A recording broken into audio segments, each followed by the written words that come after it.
In Islam, every relationship with Allah, with people, and even with nature is an act of worship. But are we truly honoring these bonds? Welcome to Raising with Love, where we share Islamic parenting lessons to raise children with faith, respect, and kindness. The very first and most powerful bond is our connection with Allah.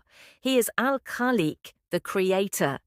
Every breath we take is a gift from Him. Our relationship with Allah is built through worship, prayer, gratitude, and trust in His wisdom. The Quran reminds us, "And I did not create the jinn and mankind except to worship me." Surah Ad-Dariyat 51-56. This means our purpose of life is to recognize Allah, obey Him, and seek His mercy. But how do we learn to love Allah? Through the example of Prophet Muhammad, peace be upon him. The Prophet, peace be upon him, is described as a mercy to all the worlds, 21:107. Loving him, following his sunnah, and respecting his teachings is a direct path to pleasing Allah. When parents teach their children to say Bismillah before eating, to thank Allah before sleeping, or to send salawat on the Prophet, peace be upon him, they are nurturing the first and most important relationship of life. Islam doesn't just talk about others, it teaches us to value ourselves. Taking care of your body, mind, and soul is an act of worship. The Prophet, peace be upon him, said, "Your body has a right over you." Bukhari. This means we must eat good food, rest, and protect our health. But self-respect goes beyond the physical. It also means keeping our heart clean from jealousy, pride, and hatred. Parents play a key role here. When they encourage a child to believe in themselves, to be honest, to forgive, and to trust Allah in difficult times, they are building the child's inner strength. A confident child who respects himself will grow up to respect others. After Allah, the greatest rights belong to parents. The Quran says, "And we have enjoined upon man care for his parents. His mother carried him, increasing her in weakness upon weakness, and his weaning is in 2 years. Be grateful to me and to your parents. To me is the final destination."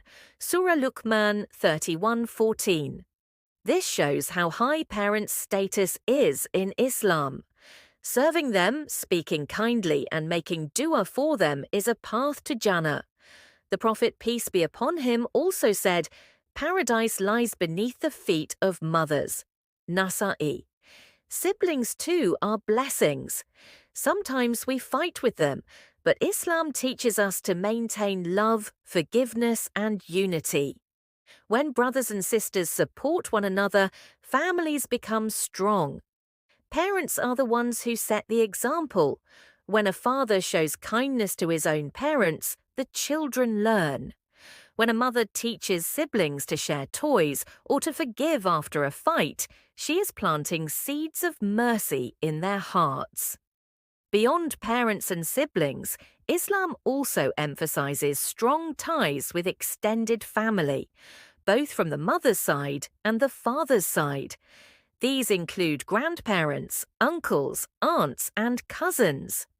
The Prophet, peace be upon him, said, "Whoever wishes to have his provision expanded and his life extended, let him maintain his ties of kinship."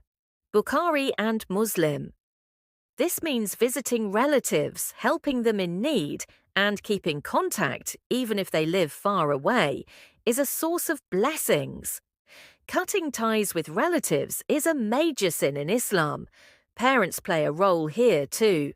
When they take their children to visit grandparents, when they encourage them to call uncles and aunts, or when they teach them to respect cousins, they are instilling the value of sila rahmi, maintaining family bonds. These small actions make children grow up with love, respect, and a sense of belonging. Our circle of responsibility extends beyond family. It reaches the whole society. The Prophet said, The best of people are those who are most beneficial to others. Darakutni. A Muslim must be truthful in speech, just in dealings, kind to neighbours, and supportive of the poor and needy. Imagine if everyone only thought about themselves. Society would collapse. But Islam builds societies of justice and mercy. Parents can teach this from childhood. When a child shares food with a neighbour, gives a coin in charity, or says salam to others, he is learning that being a good Muslim also means being a good member of society. Even our bond with nature is sacred. Allah calls us Khalifa, caretakers of the earth.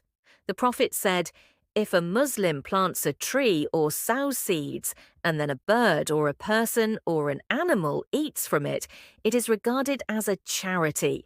Bukhari Muslim. This shows that taking care of trees, animals, water and land is an act of worship. Islam strictly forbids wasting water, even when performing ablution by a river. It teaches mercy to animals and kindness to the environment. Parents can teach this by simple actions, showing children how to water plants, not to waste food, and to treat animals gently. These small lessons build a deep respect for Allah's creation. At the heart of all these relationships are parents. They are the first school of a child. They teach children to love Allah and His Messenger, peace be upon him. They guide them to respect themselves.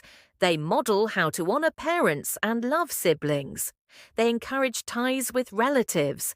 They show kindness to neighbors and community.